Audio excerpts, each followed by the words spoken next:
নমস্কার বন্ধুরা, আশা করি তোমরা সকলে খুব ভালো আছো, সুস্থ আছো। আমিও ভালো আছি। আমার আজকের রেসিপি কই মাছের ঝোল ফুলকপি আলু দিয়ে। সামনেই ধীরে ধীরে আসতে চলেছে শীতের একটা আবহাওয়া এবং শীত বা ঠান্ডা পড়তেই ফুলকপি দিয়ে আমি আজকে বানিয়ে নিলাম কই মাছের পাতলা ঝোল। ফুলকপি দিয়ে কই মাছের এই ঝোল যদি রান্না করা হয় এক থালা ভাত কিন্তু শেষ। তো চলো রান্নাটি শুরু করার আগে মাছগুলোকে কিন্তু নুন আর হলুদ দিয়ে আমি আগে থেকে খুব ভালোভাবে মাখিয়ে নিয়েছি। নুনটা আর হলুদটা দিয়ে যদি যে কোনো মাছ বেশ অনেকটা সময় রাখা হয় তাহলে সেই মাছের মধ্যে কিন্তু নুন ঢুকে মাছটাও কিন্তু খেতে খুবই সুস্বাদু হয়। তো দেখো এখানে আমি নুন আর হলুদ খুব ভালোভাবে কিন্তু মাখিয়ে নিয়েছি। তো চলো রান্নাটি শুরু করার আগে আমি এই আজকে রান্নার জন্য কি কি নিয়েছি সেটা দেখে নেওয়া যাক। সবার প্রথম তৈরি করে নিয়েছি একটি মশলা।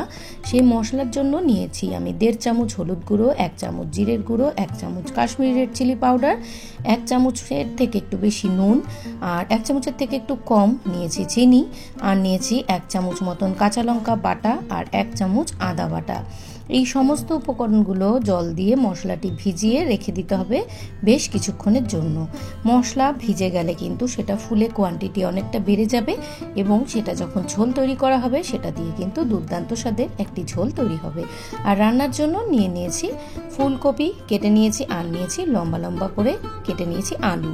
এই আলু আর ফুলকপি দিয়েই কিন্তু আজকে আমার এই কই মাছের ঝোলটা তৈরি হবে। তো চলো রান্নাটি শুরু করা যাক। সবার প্রথম একটি কড়া নিয়ে নিয়েছি, তাতে দিয়ে দিয়েছি বেশ কিছুটা সর্ষের তেল।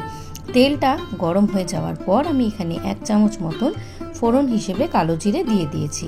অবশ্যই যে কোনো জ্যান্ত মাছে কালো জিরে ফোড়ন দিলে সেটার স্বাদ কিন্তু বেশি ভালো হয়। এরপর একে একে কিন্তু মাছগুলো আমি কড়াতে ছেড়ে দিয়েছি এবং একবার নাড়াচাড়া করে দিচ্ছি যাতে মাছগুলো কড়াতে ধরে না যায় বা একটার সাথে আরেকটা মাছ গায়ে লেগে না যায়। এক একটা পিঠ 1 মিনিট করে ভাজা হলেই কিন্তু উল্টো পিঠ আমাদের ঘুরিয়ে দিতে হবে। যে কোনো জ্যান্ত মাছ খুব একটা যদি বেশি ভাজা হয় তাহলে কিন্তু তার গুণাগুণ নষ্ট হয়ে যায়। তো দেখো আমরা 1 মিনিট করে ভেজে আমরা কিন্তু মাছগুলো প্রথম ব্যাচে তুলে নিয়েছি। এর পরের ব্যাচেও কিন্তু আমরা এইভাবেই কিন্তু মাছগুলোকে আবারও ভেজে নিচ্ছি। পরের ব্যাচেও আবার মাছগুলো দিয়ে এইভাবে ভেজে তুলে নিয়েছি। এরপর আমরা আগে থেকে যে কেটে রেখেছিলাম ফুলকপিগুলো সেগুলোকে তেলের মধ্যে দিয়ে দিয়েছি।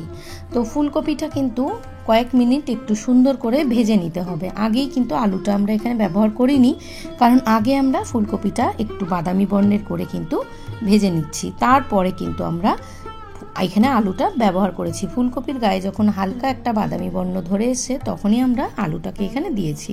তো আলু আর ফুলকপি খুব সুন্দরভাবে ভাজা হয়ে যাওয়ার পর আগে থেকে যে মশলাটি ভিজিয়ে রেখেছিলাম সেই মশলাটি দিয়ে দিয়েছি এবং এটি বাটিটা ধোয়া সামান্য জলও কিন্তু আমরা রান্নাতে ব্যবহার করেছি। মশলা কষানোর সময় সামান্য জল ব্যবহার করলে মশলাটি কিন্তু খুব ভালোভাবে কুক হয়। তো দেখো এখানে মশলাটি দিয়েও কিন্তু খুব সুন্দরভাবে এই মশলাটা কষিয়ে নেব যতক্ষণ না পর্যন্ত তেল বেরিয়ে আসছে। ভিডিওটা চলতে চলতে একটা ছোট্ট অনুরোধ, যারা আমার পরিবারে নতুন তাদেরকে জানাই অসংখ্য ভালোবাসা। যদি ভিডিওটা ভালো লেগে থাকে ভিডিওটাতে লাইক করে পাশে থাকা বেল নোটিফিকেশন অন করে আমার পরিবারের সদস্য হওয়ার অনুরোধ রইল। এখানে দেখো খুব সুন্দরভাবে কিন্তু এই ফুলকপি আলু কষে গিয়ে তেল বেরিয়ে এসছে। এরপর আমরা গ্রেভি বা ঝোলের জন্য এখানে দিয়ে দেব বেশ কিছুটা গরম জল, আর দিয়ে দিয়েছি 4 থেকে 5টা গোটা কাঁচা লঙ্কা। যে কোনো ঝোলের মধ্যে কিন্তু গোটা লঙ্কা পড়লে তার টেস্ট কিন্তু খুবই ভালো হয়। এরপর ঝোলের জন্য এখানে গরম জল ব্যবহার করেছি। তোমরা তোমাদের পছন্দ যতটুকু ঝোলের দরকার ততটুকু পর্যন্ত তোমরা ঝোলের ব্যবহার করতে পারো। ঝোল সম্পূর্ণরূপে ফুটে আসলে এখানে মাছগুলোকে খুব সুন্দরভাবে সাজিয়ে দিচ্ছি। আর মাছগুলোকে দিয়ে কিন্তু খুব একটা বেশি সময় আমরা এখানে রান্না করব না, খুব কম হলেও কিন্তু 3 থেকে 4 মিনিট মতন একটু ফুটিয়ে নেব। আলুটাও কিন্তু আমাদের মশলা কষানোর সাথে সাথেই কিন্তু এখানে অর্ধেক আমাদের সেদ্ধও হয়ে গেছে।